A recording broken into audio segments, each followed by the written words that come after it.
Escucha en la emisora cultural Universidad de Antioquia, Sistema de Radio Educativo. En 2013, 20 años de orquídeas, pájaros y flores, la más bella exposición en la Feria de las Flores. Jardín Botánico, agosto 7 al 11. Flores que llenan con toda su belleza nuestro hogar. Invita Sociedad Colombiana de Orquideología. Nuestro metro te lleva.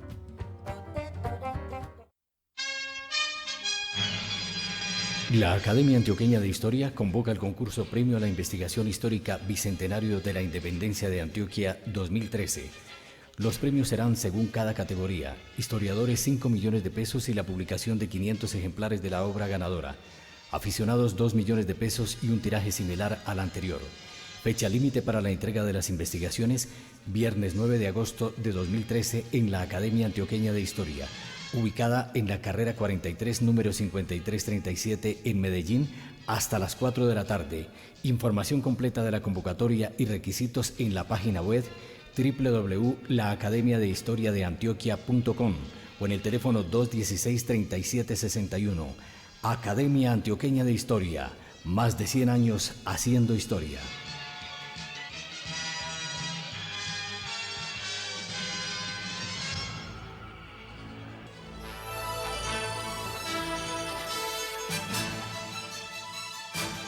Muy bien, y seguimos a esta hora de la tarde en este espacio de Conexión Antioquia, hablando de el grupo que tiene que ver con todo lo que son las genética y las enfermedades complejas. Ya hemos tenido un amplio panorama y más o menos de lo que ellas representan. Y en Antioquia, pues este grupo está enfocado, el de genética molecular, en varias de ellas. Una de ellas específicamente es la hipertensión. Profesor Andrés, expliquemos qué es la hipertensión y cómo incide en nuestra población acá en el departamento de Antioquia o presión alta. Muy buenas tardes de nuevo. El estudio que nosotros estamos haciendo en hipertensión arterial es un estudio que fue financiado por Colciencia. Ya estamos en la etapa final de terminar de sacar como los resultados finales, valga la redundancia. Y nos decidimos por ella porque es una enfermedad que se conoce con el nombre de asesino silencioso. Muchas de las personas que sufren de la presión arterial, pues presión arterial alta, no saben que la tienen, porque en muchos casos es asintomático y se vienen a dar cuenta cuando tienen un daño en órgano, tienen un riñón malo o les dio un infarto, les dio un problema ocular, etcétera. Entonces, por ese hecho, y además que está como muy subdiagnosticada en nuestro medio, se están hablando de cifras en Colombia de un 25, un 28% de personas hipertensas, y nosotros con el estudio que tiene cerca de 2.500 personas en Medellín y el área metropolitana, estamos encontrando por encima del 30%. Mucha gente la estamos captando ahí, o la captamos en el estudio, resultó ser hipertensa y no lo sabían. Una hipertensión mal cuidada puede llevar, como ya dije, a un daño en órgano, riñón por ejemplo. Te vas para diálisis, si no te sirve la diálisis te tienen que hacer un trasplante de riñón y no te están garantizando que el trasplante de riñón sirva. En el peor de los casos puedes morir, y eso es un impacto muy grande, como lo decía el profe Gabriel ahora, en la parte social y en la parte económica, que desgraciadamente es lo que más importa, el impacto a nivel económico en esta población. Entonces, eso fue una de las cosas que nos llevó. La hipertensión, ¿qué es? Es una sobreestimulación de la actividad de las venas y las arterias. ¿Qué quiere decir esto? Que el corazón está haciendo mucha más fuerza para bombear la sangre a través de todas las venas y las arterias, entonces ellas están recibiendo un mayor efecto, un mayor daño, y eso puede llevar no solo a lo que ya mencioné, sino a problemas o a enfermedades como una isquemia, o un derrame, una trombosis, que es un rompimiento de algunas venas, o es el taponamiento de algunas venas. Aquí hay mucha gente en el país que ha sufrido isquemias cerebrales. ¿Y cómo quedan estas personas? Yéndoles bien, quedan con una hemiparesia, o sea, una parálisis de un lado de la cara, un lado del cuerpo, y en casos muy extremos quedan en coma por años, y así van a morir. Es una enfermedad, vuelvo y repito, muy común en nuestra población, una enfermedad muy descuidada, que con solo cambiar el estilo de vida, bajo consumo de sal, un poco más de deporte, cero estrés, por así decirlo, aunque es un poco complicado, vas a controlar tu presión arterial. como mencionaba ahora el profe Gabriel, hay más o menos 250 genes involucrados en la regulación de la presión. ¿Y qué tienen que ver estos genes con la presión arterial? Unos controlan la cantidad de sal que vamos a retener en los riñones. Otros van a controlar la forma en cómo se dilatan o se contraen las venas y las arterias. Otros van a controlar el ritmo cardíaco. Otros, quien creyera, involucrados con el sistema nervioso central, están involucrados con la producción de dopamina y serotonina, que están directamente relacionadas con la función de las venas y las arterias, cómo se contraen, cómo se dilatan, y todo esto nos lleva a problemas de presión arterial. Este estudio que nosotros estamos haciendo no nos dio, pues no podíamos abarcar los 250 genes, seleccionamos los más representativos en estos sistemas que les acabé de mencionar, de regulación de sales, de movimiento cardíaco, etc. Seleccionamos al menos 23, y los estamos evaluando en esta población antioqueña, que está compuesta aproximadamente por unas 2.300 personas mestizas y 200 indígenas en Verá Chamí, del resguardo de Cristianía, en el municipio de Jardín. Y hemos encontrado algo muy particular con el estudio que se está haciendo en Jardín, que es en compañía del grupo Trombosis y la unidad vascular de la Facultad de Medicina de la Universidad de Antioquia. Encontramos que la hipertensión en ellos es relativamente baja, es mucho más baja. Nosotros esperábamos aproximadamente un 20% de embarazo con hipertensión, y resulta que encontramos solo un 13%. Encontramos una incidencia muy baja de diabetes, pero encontramos una incidencia muy alta de otras enfermedades derivadas de problemas vasculares, como problemas en venas tributarias y perforantes, problemas de varice, que es tan común. También es derivada de... Tiene que ver, no derivada de la hipertensión, pero tienen un mismo origen a nivel genético, porque los genes se van a expresar en todas las personas de manera diferente, por lo que decía el profe, la composición. Genes que en nosotros los mestizos están dando susceptibilidad a desarrollar la hipertensión, esas variantes no están presentes en los indígenas y no están desarrollando la hipertensión. Es más, lo que hemos encontrado asociados en ellos es a protección para la hipertensión, no a riesgo de sufrir hipertensión, a diferencia de otras poblaciones que muestran claramente, como las afrodescendientes, un riesgo muy grande de desarrollar problemas de presión arterial y por ende problemas vasculares directos derivados de la hipertensión. ¿Qué más? Bueno, ahí hemos encontrado que las variantes en genes que más están aportando a una mala regulación de la presión arterial en esta población mestiza en Antioquia son variantes en genes que están controlando básicamente lo que es la activación y la agregación plaquetaria, y genes que están controlando la retención de sales y la eliminación de agua a nivel renal. Son estos. Entonces, si partimos de esto, de que son dos sistemas que tienen alta importancia, podemos dirigir a futuro, no a mediano plazo, sino muy a largo plazo, una medicina personalizada, lo que el profe hablaba de farmacogenética ahora. Entonces, si yo con un individuo y le miro cuánto tiene europeo, cuánto tiene amerindio, cuánto tiene africano, y fuera de eso, qué variantes tiene asociadas a presión arterial alta, yo puedo enfocar mejor el tratamiento, porque no es lo mismo darle un medicamento a una persona que tiene variantes en el sistema renina, angiotensina, aldosterona, que es el que controla las sales en el organismo, que es hipertensa por eso, a una persona que es hipertensa porque no está vasodilatando adecuadamente las venas y las arterias. Si les doy el mismo medicamento a ambas, no va a ser el mismo efecto. El caso mío, por ejemplo, que ahora mencionaba el profe, a nivel genético yo tengo un 9% africano y yo tengo hipertensión arterial, soy medicado y yo sé cuáles son las variantes que a mí me están dando esa hipertensión, y son dos variantes en genes que tienen que ver con la regulación de la sal. Si yo quito la sal, la presión arterial se me normaliza, como cualquier cosita medio salada y se me dispara.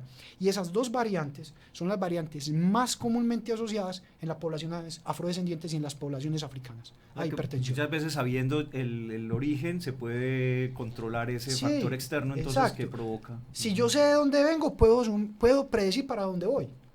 Correcto. Si sé de dónde vengo, puedo controlar mucho mejor las cosas. O sea, que no necesariamente los hijos de hipertensos van a tener... Correcto. En mi casa somos 3.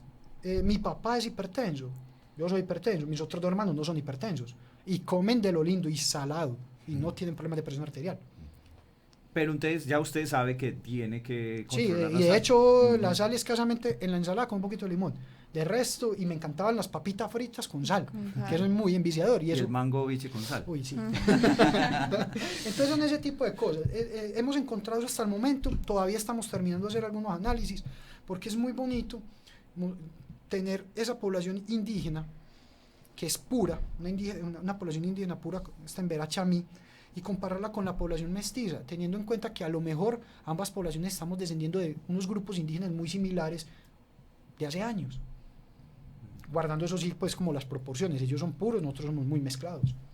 Como decía ahora, yo tengo 9% africano, 70% europeo y un 21% de amerindio, y en ese porcentaje de amerindio tengo cierto riesgo a sufrir diabetes. Por el lado de mi papá, casi toda la familia es diabética y se aplica insulina. Entonces tengo una muy buena herencia, diabetes e hipertensión. Si no me cuido. Una combinación. Exacto. Entonces combinar los tres componentes, europeo, amerindio y africano, puede que me estén mostrando un amplio espectro de muchas enfermedades, o a lo mejor algunas estén mitigando y otras estén actuando de manera más fuerte.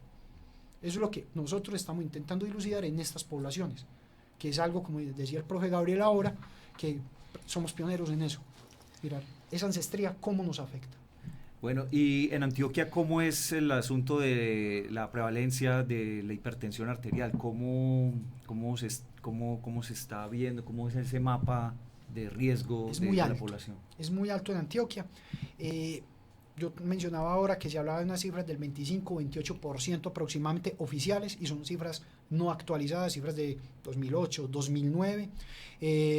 Actualmente, este proyecto, valga la cuña, participó la EPS Sura. Se vinculó, nos prestó espacio en 2 de sus IPS y trabajamos con más o menos 1.300 personas del programa de prevención y promoción. Con los datos que ellos tienen, que son muy actualizados, más lo que nosotros hemos encontrado en población general, es decir, captábamos personas que voluntariamente participaran. Estamos hablando de una prevalencia por encima del 32% de la hipertensión, y no exclusivamente en personas mayores de 40 o 50 años. Nosotros en nuestro estudio tenemos un promedio de 34 o 35 años. O sea, que también está a muy temprana edad apareciendo. De hecho, ya hay niños en la EPS Sura y en otras EPS, que son 10, 12 años, profe, ¿cierto? Sí. Ya hipertensos, ya obesos y medicados. Pero muchas de ellas, entonces, según este estudio, de alguna manera se podría revertir un poco el efecto y ya la persona no tendría que tomar medicamentos. Mermar si se el detecta. efecto, sí. Uh-huh. Si se detecta antes de que aparezca, Sí. con el mero hecho de cambiar el estilo de vida, no hay problema. O iniciando. O iniciando, exacto. Si vos inicias y cambias tu estilo de vida, lo controlás. Pero Completamente. si ya está muy avanzado, ya quitar el medicamento sería un arma de doble filo.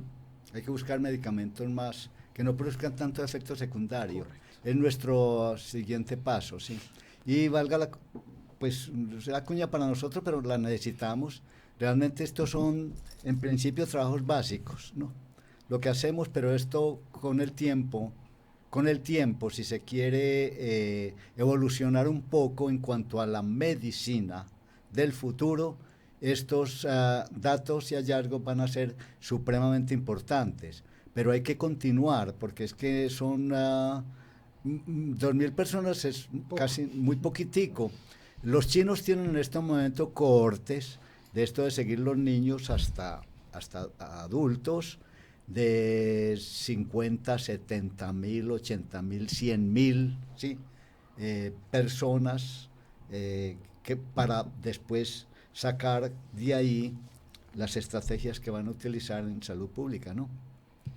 Bueno, aquí hay muy poco en salud pública la genética aplicada a la medicina, esta genética, porque lo que tienen de genética es diagnóstico de enfermedades de un solo gen, y esta es la más importante porque las enfermedades son más comunes. Claro, ese es pues también uno de los logros que de alguna manera pues van haciendo grupos como este de la Universidad de Antioquia pues, con estos estudios pues que se realizan en el caso de la genética molecular. Ya para finalizar vamos a saludar a esta hora a Sebastián Orozco, allá en el municipio de Santa Fe de Antioquia, en el occidente antioqueño, en la ciudad madre. Muy buenas tardes, Sebastián, su inquietud a esta hora de la tarde. Carlos, muy buenas tardes para usted, para nuestros invitados. Mi pregunta tiene que ver con un tema que se mencionó al principio de Conexión Antioquia y es el control de factores externos cuando hay enfermedades hereditarias como la hipertensión o la obesidad. ¿Qué tan efectivo es el control, por ejemplo, de dieta, la inclusión del ejercicio, el cambio de hábitos alimenticios en la no aparición o al menos en la mitigación de este tipo de enfermedades? Bueno, buenas tardes primero que todo a ustedes allá en Santa Fe de Antioquia. Sí, es muy importante porque como yo lo mencionaba ahora y hablaba en mi caso personal, con el mero hecho de yo dejar de consumir la sal, sabiendo cuál era el origen genético de mi hipertensión, yo controlé el problema. Aparte de eso, pues también con una dieta especial para bajar de peso e incluyendo un poco de deporte, porque se está haciendo un gasto energético con el deporte. Ya con una dieta balanceada yo no estoy consumiendo tanta grasa, tanto carbohidrato, tanta sal, y haciendo deporte lo que consumo lo gasto. Entonces no estoy acumulando nada y no estoy generando como un desbalance en el sistema homeostático. Entonces, si yo no soy partidario de consumir medicamentos, pero quiero hacer deporte y quiero llevar una dieta, perfectamente la obesidad, inclusive la diabetes y la hipertensión, las puedo mitigar 100%. Es muy importante tener en cuenta el ejercicio físico, pues el deporte. El deporte es en sí la panacea. El deporte realmente es tal vez el factor preventivo más importante que hay. Pero es muy, muy, muy importante qué tipo de deporte se puede hacer. Si esto lo hiciéramos dirigido desde el punto de vista genético, se podrían evitar accidentes como el que ha sucedido con el futbolista ahorita ecuatoriano, porque si uno tiene susceptibilidad, genes de susceptibilidad, pues no debe hacer deporte de alto nivel, eso es mortal, ¿sí? ¿Cuándo se va a poder saber ya? Usted, por ejemplo, profesor Andrés, en el caso suyo, pues por ser un investigador, pues tuvo también la misma curiosidad pues de investigarse a sí mismo y de conocerse, pero el ciudadano común y corriente, ¿cuándo va a tener como ese acceso a esa información? Y también su empresa prestadora de servicios de salud y su médico va a tener, digamos, esa posibilidad de tener estas herramientas de información sobre cada uno de sus pacientes. Bueno, en este momento nosotros estamos cuadrando con el doctor Abad, que es una persona que trabaja en Sura, es el encargado de toda la parte científica. Estamos cuadrando la forma de entregarle los resultados a todos los usuarios, que fueron más o menos 1.300, 1.400 de los IPS, estos resultados, pero no es una entrega directa. Primero es una reunión con todos los médicos para explicarles cuál fue el hallazgo y ya ellos con cada paciente entran a dialogar. Es un proceso demorado. Sura con nosotros ha trabajado ya en varios proyectos y la idea de ellos es implementar mucho la promoción y la prevención más que un tratamiento. Entonces esto está como enfocado a esa parte. Esos hallazgos, yo no sé, aspiramos que se empiecen a entregar a finales de este año por tardar. Y en el otro caso ya de pronto de esos temores que de alguna manera ya que pueden aparecer de alguna manera en casos por ejemplo que se plantean en películas de ciencia ficción y todo eso, de llegar a saber pues tanta información que digamos las aseguradoras de alguna manera teniendo esa información ya se abstengan de por ejemplo extender un seguro. ¿Qué tanto riesgo encuentran ustedes como grupo de investigación en este tipo de situaciones ya de conocer más el genoma? Como riesgo todo. Yo no sé si vieron Gattaca de pronto, pero a esto se llega. Es decir, ya está en muchos lugares. Uno de los problemas grandes es eso, la estigmatización que se puede hacer de la persona. Es decir, usted tiene esta susceptibilidad, estas variantes, ¿no? Pero se va a entender de que yo puedo tener las variantes, pero si tengo mi estilo de vida, ¿sí?, regulado, no voy a sufrir absolutamente la enfermedad. Las aseguradoras van a tener que entrar en ese juego, porque esto no lo detiene nadie, ¿sí? ¿Por qué no lo detiene nadie? Porque el gasto en que la persona se enferme por falta de conocimiento de qué tengo es peor, 1000 veces peor. Yo lo aseguro a usted, pero yo no sé qué riesgo tiene usted, y yo lo aseguro y usted tiene un gen de susceptibilidad a hipertensión o a un problema cardíaco y usted fuma, toma Viagra, etcétera, etcétera, cuando sale de la empresa.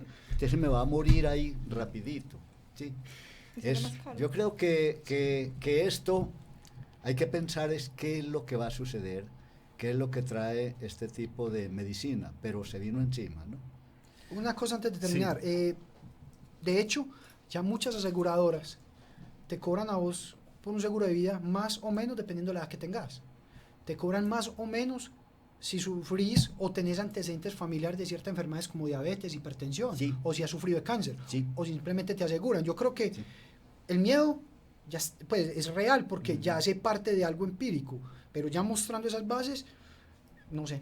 Usted tiene que renunciar. Exacto. Yo renuncié a diabetes cuando entré a la Universidad de Antioquia. ¿Y por qué renuncié a diabetes? Por la agregación familiar tan grande que tenía, y es con juramento, era con juramento. Ahora sí se sabe. Usted renuncia a diabetes. O sea, yo le cubro todo menos diabetes. ¿Y por qué no le cubro diabetes? Porque usted tiene alta susceptibilidad a sufrir diabetes. Así van a ser los seguros en el futuro. ¿Sí?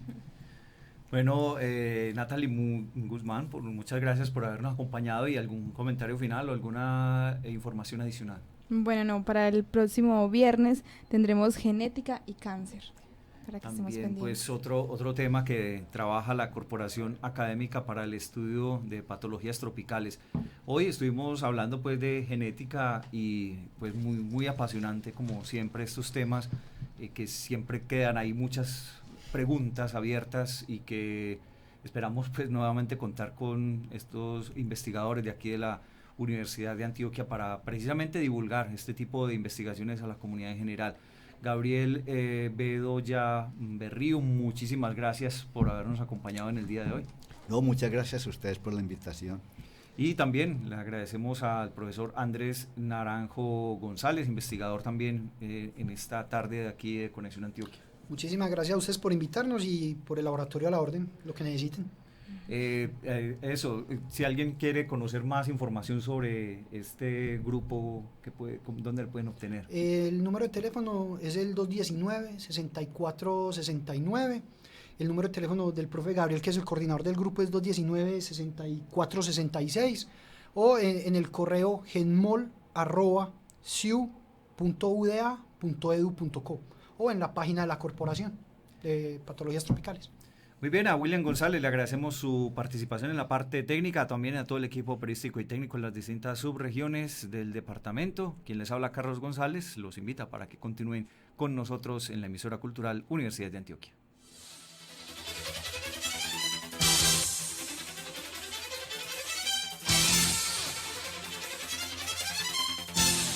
En el área metropolitana de Medellín nos escuchan en la señal 1410 AM.